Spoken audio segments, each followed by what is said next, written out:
There is a new twist in a real-life spy mystery that has remained unresolved for nearly a decade. A former Russian spy who fled his country only to be fatally poisoned years later. Now, as NBC's Bill Neely tells us, a new investigation concludes what many suspected, that the deadly plot likely went all the way to the top of the Kremlin. On his deathbed, Alexander Litvinenko, a former Russian spy, blamed another, Vladimir Putin, for his murder.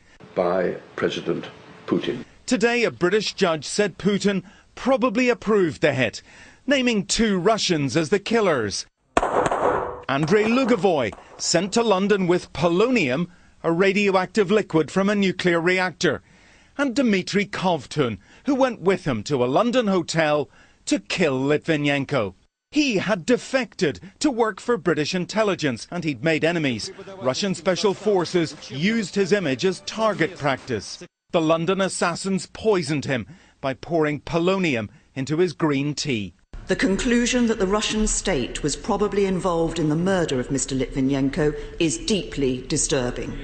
Russia trashed the report as a political smear. It's absolutely unacceptable that the report concludes that the Russian state was in any way involved in the death of Mr. Litvinenko. Lugovoy, now a Russian lawmaker, denied murder today, as he did to NBC News last year. What happened in this hotel may have been state-sponsored murder, but this is a case that almost certainly ends here, with no one ever likely to be brought to trial for Litvinenko's slow death. I'm of course very pleased. His widow said Putin is guilty of nuclear terrorism.